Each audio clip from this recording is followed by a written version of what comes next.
So, hi guys, good morning. So, time check natin 10:20. So, data sa dike no, ginawang flood control. So, padung ni sigawas. Dagat atos dagat. So, ayan. Mapaw do diyan. Mitaas ang dagat diha, tubig. Kusog kayo. So, ayan makikita yung taas mga 1 metro. Ayun, yung baha inabot. So, okay, tanaw na to dito guys. Hey, yung suba nahimo ng duha. So, daan pa lagi ko naibag after a years. So, after 1 year lang pala. O, na kuha na. Na wash out na siya. So, na isla na siya diha. Isla Baduy Beach na.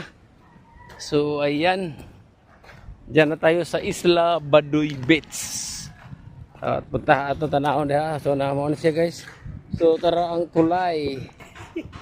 No? Okay. So, diha guys. Ay, pispan diha. So, panitanaw no. Nana, dahil mo ng suba doha. Duha nakasubaan Dari baktas sa baktas. Baktas. Guys, ang dike, so makikita natin ang biwok. Para biwok dito So matataon niya no, tayo mga lubi ng anod. So dara guys, na wash out na dinha na wash out. Pero gawa ng lubi guys, wala mapinot. Ligid sa truck. Ligid sa truck.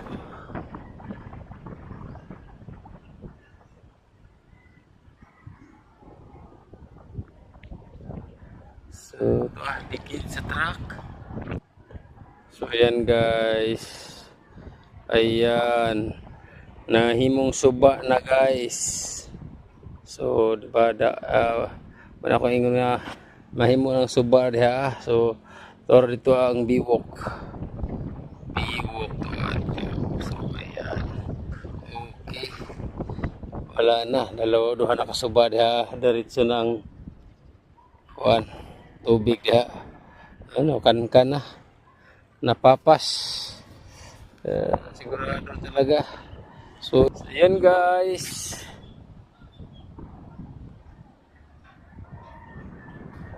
Oh. Okay, turn.